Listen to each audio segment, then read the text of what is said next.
I need someone who can take care of me, not someone with nothing to show for it. You can't be serious. After everything. I'm done. Sign the papers. The night Emma signed the divorce papers and told her husband he was nothing, she had no idea she was handing them to the richest man in Phoenix. And what he did next, instead of destroying her, broke her completely. Emma Bennett grew up watching other people's lives through a window. Not literally, but close enough. She grew up in a plain two-bedroom apartment in Mesa, Arizona. Her father, David, worked the same government clerk job for 22 years. He never complained. He never asked for more. He came home, ate dinner, watched the news, and went to sleep. Emma watched him do that her whole childhood and made one silent promise to herself, that will never be my life. By the time she hit college, she had a plan. She was going to marry money, not love, not kindness. Money. She watched her friends' Instagram stories, luxury resorts, designer bags, rooftop dinners, and she felt something burn in her chest every single time. She wanted that. She deserved that. But life didn't ask her what she wanted. When Emma was 24, her father found her a match. His name was Jake. Jake Sterling. He drove a 2009 Honda Civic with a cracked bumper. He wore plain Walmart t-shirts. He lived in a small rental house in the older part of Phoenix, the part tourists never saw. His handshake was firm, his eyes were steady, and he smiled like he meant it. Emma looked at him across the dinner table and felt her stomach drop. This is it. This is what I get. She said yes anyway, for her father, for the family, because what choice did she have? The first few months of marriage were quiet. Jake was not exciting. He was not flashy. He did not bring home surprises wrapped in Tiffany blue, but he remembered everything. He knew she hated when music played during dinner. He knew she liked her coffee with exactly 1 sugar. He noticed when she was tired before she said a word. On rough days, he brought her gas station flowers, the cheap kind in plastic wrap. And somehow that made her feel worse, not better. This is not enough, she thought. This will never be enough. Her college friend Ashley called one evening from Cancun. Pool, cocktails, a husband who had booked the whole resort for their anniversary. Emma stared at her kitchen ceiling and felt the walls closing in. One morning, Jake was sitting at the table eating cereal when she slammed her mug down. My friend Ashley's husband just bought her a Range Rover, she said. You can't even take me to a decent restaurant. Jake looked up slowly. His voice was calm. We have a roof. We have food. We have each other. That's not a life, she snapped. That's just existing. Emma, don't. She held up her hand. Don't give me that patient speech again. 3 years, Jake. 3 years and nothing has changed. That car outside still sounds like it's dying. I'm embarrassed to tell people what you do. He was quiet for a moment, then, things will get better. I promise. She laughed, not warmly. I'm so tired of that promise. She walked out of the room. That same week, she ran into Ryan. Ryan Cole. They had gone to the same college. She barely remembered him back then, but now he showed up in a black Mercedes, tailored shirt, a watch that caught the light when he moved his wrist. He took her to coffee. He listened. He leaned across the table and said, Emma, a woman like you should not be living like this. You deserve a real life, and I can give it to you. She didn't say anything, but she heard it. All of it. That sentence planted itself in her chest and grew fast.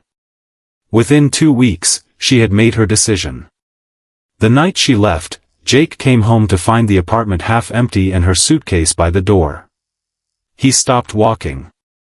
Emma, what is this? She turned around.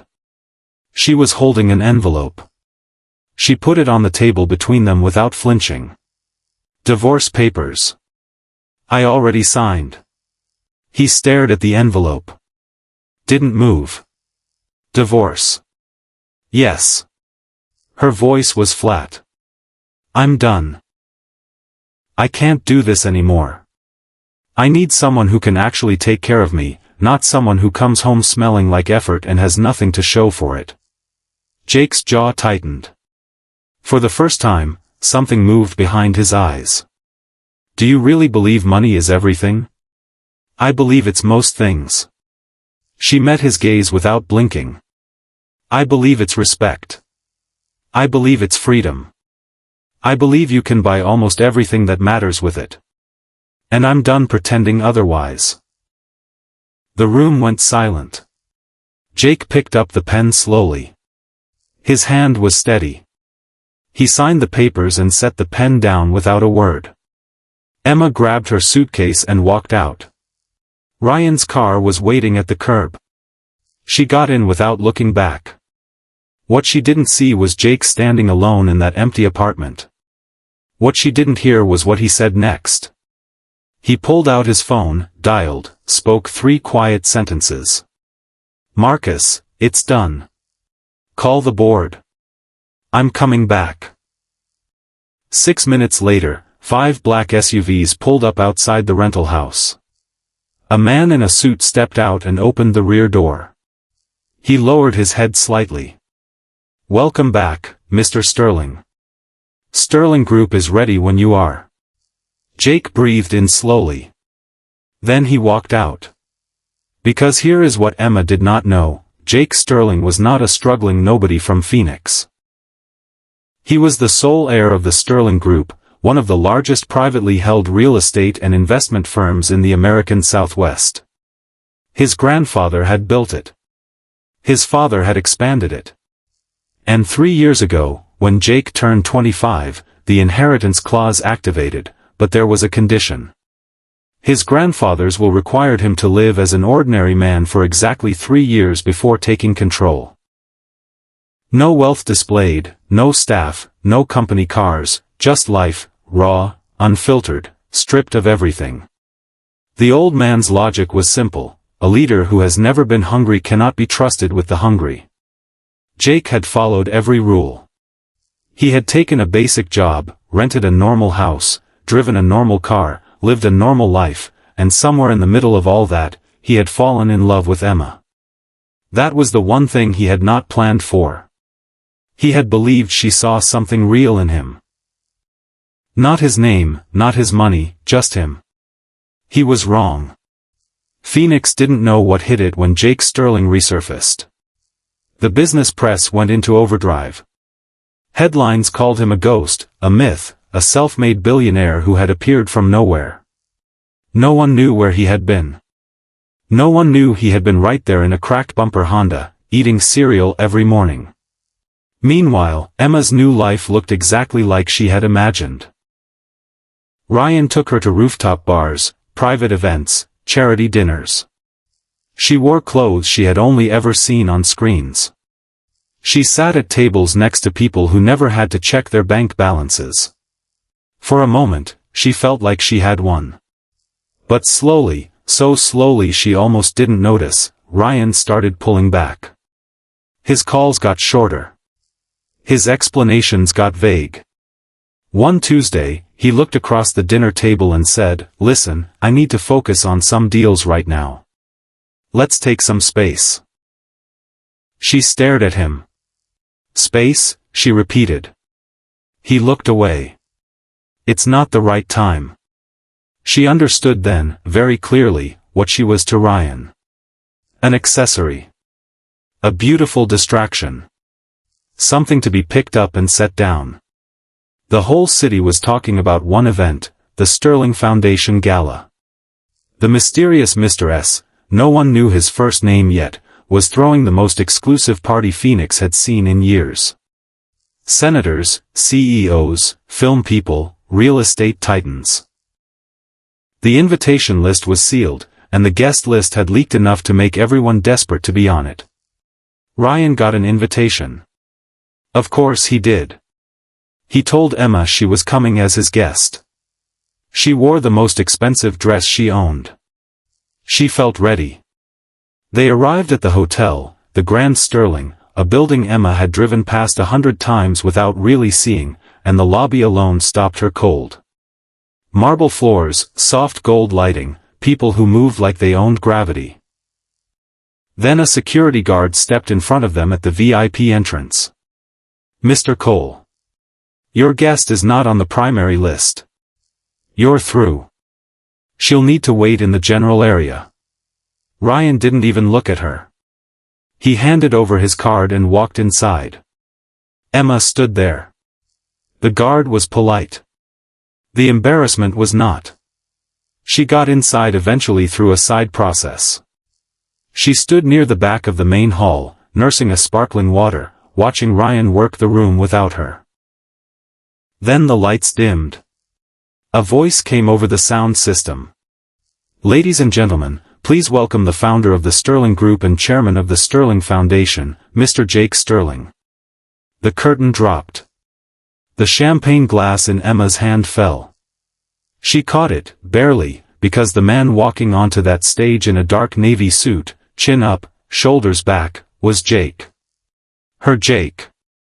The man she had called a failure. The man she had handed papers to like he was a lease agreement she was done with. He stood at the podium and the whole room leaned in. "I want to talk tonight about something we don't talk about enough," he said. "We judge people constantly by their clothes, their address, their car, their job title, and we are almost always wrong." His eyes moved across the room and stopped, just for a second, on her face. "I spent 3 years being judged that way. I learned what it feels like to be invisible, to be dismissed, to be told without words that you are worth less than the space you take up." The room was completely still. Emma couldn't breathe. Ryan materialized beside her. His face was white. "Do you know him?" he whispered. She didn't answer. After the speech, Ryan disappeared immediately. She found out later he had slipped out a side exit. He was terrified. He knew exactly how their relationship would look to Jake Sterling, and he wanted no part of what came next. Emma stood there alone in a room full of the most powerful people in Phoenix and had never felt smaller in her life. She pushed through the crowd toward Jake. His security stepped in. She grabbed one of their arms. "I'm his ex-wife." There was a pause. Then Jake's voice came from behind them, calm and quiet. "Let her through." He stood a few feet away. Up close, he looked exactly the same and completely different. Same eyes, same stillness, but something in the way he held the room around him had changed permanently. "Why are you here, Emma?" No anger, no drama. "I wanted to." She stopped. What did she want to explain? To ask for forgiveness? To go back? She didn't even know anymore. "I wanted to say I'm sorry." "For what, exactly?" "For not seeing you." Jake tilted his head slightly. "You saw me clearly. That was the problem. You saw someone without status, without money, without a brand name attached, and you made your decision. That was honest. I'd rather have that honesty than a lie. I was wrong." "You were consistent," he said. "You always told me exactly what you valued. I just didn't want to believe it." She blinked hard. "If you had told me who you were, then what?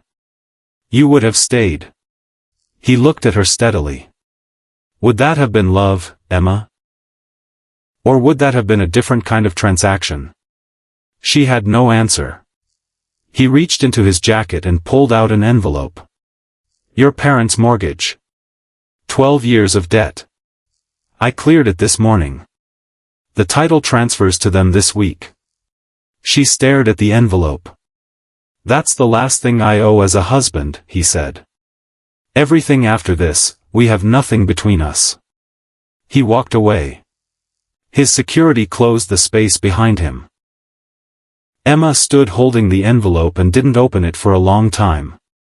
She found out later, from her mother, not from Jake, that he had also set up a small education fund for her younger brother. No announcement, no conditions, no name attached to it. Just done. That was the thing that cracked her open. Not the power, not the money, not the gala or the suit or the headlines, the silence with which he gave. 3 weeks passed. Ryan stopped calling entirely. She heard through someone else that he had quietly tried to pitch himself to the Sterling Group as a business contact and had been declined without comment. Emma was sitting in her apartment, the expensive one she was now paying for alone, when her phone buzzed with a news alert. Sterling Group announces acquisition of 3 major Phoenix developments. CEO Jake Sterling partners with Sterling Foundation Director Claire Parks on new low-income housing initiative. There was a photo. Jake and a woman named Claire standing at a press conference. Claire looked calm, focused, sharp. She was looking at the camera like someone who didn't need to perform. Emma stared at the photo for a long time. She wasn't done, though. That was the worst part about what came next. Emma's grief curdled into something uglier. She called Ryan, not because she wanted him back, but because she was scared and angry and needed someone to blame something on. He humiliated me, she said. In front of everyone. Ryan, calculating as always, heard opportunity in her voice. Then let's return the favor, he said. You were his wife. You know things. A few strategic leaks to the right media people, and Jake Sterling's perfect image gets complicated very fast. Emma hesitated only for a second. What would we say? That he concealed his identity from you during your marriage, that it was deceptive, that this woman, Claire, is more than a business partner. Let the press fill in the rest. She agreed. She told herself it was justice. The story broke on a Wednesday. Hidden identity, hidden motives, who is the real Jake Sterling? 2 gossip-adjacent media outlets ran versions of the same story. Unnamed sources, strategic photos, insinuations about Claire, questions about whether Jake's social experiment marriage had been exploitative. Sterling Group stock dipped slightly. Comment sections ignited. Emma read it all from her couch and felt nothing that she expected to feel. Not relief, not power, just a low, sick feeling she couldn't name. Jake said nothing publicly for 4 days. On the 5th day, he called a press conference. Emma and Ryan both showed up, separately. She stood near the back. Ryan was closer to the front, and for reasons she would understand soon, he looked deeply uncomfortable. Jake walked in without any visible preparation. No notes, no team surrounding him, just him at the podium. I'm not here to defend myself, he said. I'm here to show you something. The screen behind him lit up. The video was from a coffee shop. A quiet corner table. 2 people leaning close. Ryan's voice came through the speakers first, a few strategic leaks to the right media people, and Jake Sterling's perfect image gets complicated very fast. Then Emma, what would we say? Then Ryan again, clearly and without ambiguity, laying out every detail of the plan. The room froze. Ryan stood up, started moving toward an exit. 2 officers stepped in. Emma didn't move. She couldn't. Her legs simply stopped working. She heard the charges being read: defamation, criminal conspiracy, coordinated harassment. And she listened to her own voice played back to her on a speaker in a room full of press and cameras, and she understood in that exact moment that every decision she had made over the past 2 years had been a step in one continuous direction. And now she had arrived at where that direction led. She was processed, charged, and released pending trial within 48 hours. The charges were serious. Her attorney was not cheap.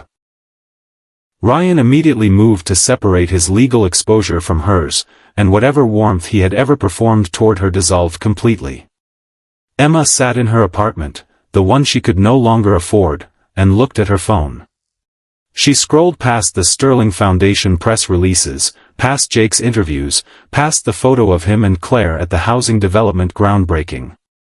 She stopped on a picture she had taken years ago, before all of it. She and Jake at a county fair, eating funnel cake on a picnic bench, Jake laughing at something she couldn't remember. She stared at it for a long time. Then she put the phone down and cried in a way she had not cried in years. Not for what she had lost, but for what she had chosen. In court, when asked if he wished to submit a victim impact statement, Jake said 3 sentences. "I don't want anything from her. I hope she finds a life she can be honest in. That's all." The judge noted it. The journalists noted it. Emma, sitting at the defendant's table, noted it most of all. The trial took 8 months. Ryan settled early and quietly. Emma's case moved slower. She ended up with probation, community service, and a civil judgment she would spend years repaying. She left Phoenix after the verdict. She moved to a small town in eastern Arizona, Safford, population 9,000. No one knew her name there. She got a job assisting at an after-school literacy program, making barely enough to rent a studio. She wore the same 3 outfits, rotating all week. She ate simply. She walked everywhere. And slowly, without planning it, she started to feel something she hadn't felt in years. Something close to peace. 18 months after she left Phoenix, Emma was sitting on the steps of the school building after the last kids had gone home when her phone buzzed. Her mother. Jake and Claire's wedding was in the paper today. Front page of the business section. They looked so happy. Emma sat with that text for a while. Then she typed back, "I'm glad for him." She meant it. That was the strangest part. She actually meant it. That evening, she walked home through the dusty streets of Safford and thought about all the versions of herself she had been. The girl at the apartment window, wanting. The wife who kept score. The woman who signed papers without understanding what she was signing away. She thought about Jake bringing gas station flowers, about him memorizing her coffee order, about how he had cleared her parents' debt without telling her first. She thought about a man who had every reason to destroy her and had chosen instead to do exactly nothing. She stopped walking. The sun was going down over the desert, and the sky had turned the kind of orange that doesn't look real. She said it quietly, to no one. "I should have counted what mattered." The wind moved through the brush. No one answered. But for the first time in a very long time, the silence didn't scare her. Some losses teach you nothing. Some losses hollow you out and leave you cleaner than before. The difference is whether you're willing to look at what you chose without flinching and tell the truth about it. Emma took years to get there. That was the real story all along, not the money, not the twist, not the gala or the headlines or the handcuffs. Just 2 people who stood in the same kitchen every morning, one of them counting what was missing.